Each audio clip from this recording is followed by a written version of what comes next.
നഗരത്തിലെ വെള്ളക്കെട്ടിന് പരിഹാരം കാണാൻ നടപ്പിലാക്കിയ ഓപ്പറേഷൻ ബ്രേക്ക് ത്രൂ. കനത്ത മഴ തുടർച്ചയായി പെയ്തിട്ടും വെള്ളക്കെട്ടോ ഗതാഗത കുരുക്കോ ഇല്ലാതെ കൊച്ചി നഗരം.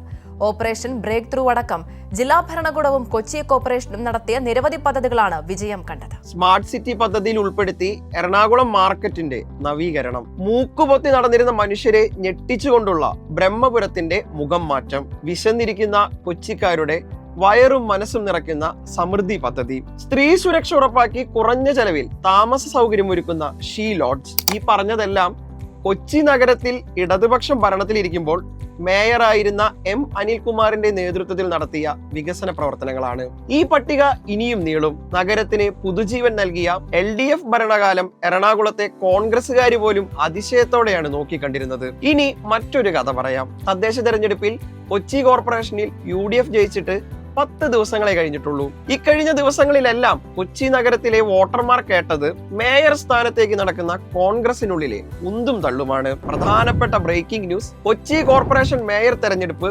കോൺഗ്രസിൽ പൊട്ടിത്തെറി. പ്രവർത്തിച്ചു വന്നതും പിന്നീട് ഒരു മാറ്റമുണ്ടായത് എന്താണെന്നുള്ളത് വിശദീകരിക്കേണ്ടത് മാറ്റിയ അല്ലെങ്കിൽ അങ്ങനെ തീരുമാനമെടുത്ത ആളുകളാണ്. അതിനകത്ത് ഒരു ഉത്തരവില്ല.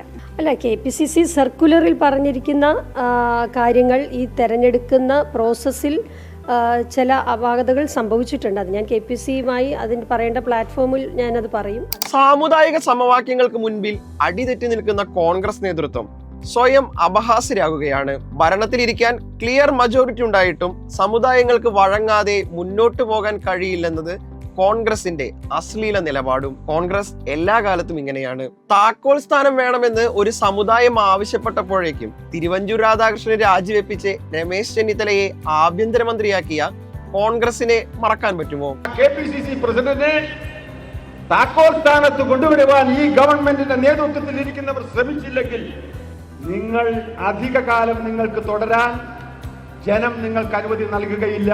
പ്രത്യേകിച്ചും ഇവിടുത്തെ ഭൂരിപക്ഷ ജനവിഭാഗം. പരിചയസമ്പത്തുള്ള നേതാക്കളെ പോലും വെട്ടി സാമുദായിക സമവാക്യങ്ങളെ തൃപ്തിപ്പെടുത്താൻ വേണ്ടി മാത്രം UDF മന്ത്രിസഭയിൽ VS ശിവകുമാർ അംഗമായതും മറക്കാൻ കഴിയില്ല. ഇതാണ് കോൺഗ്രസ്. ഇത് മാത്രമാണ് കോൺഗ്രസ്. വികസനത്തെക്കാളും ജനക്ഷേമത്തെക്കാളും അവർക്ക് പ്രിയം മറ്റ് പലതിനോടുമാണ്. ജനം തിരിച്ചറിയട്ടെ.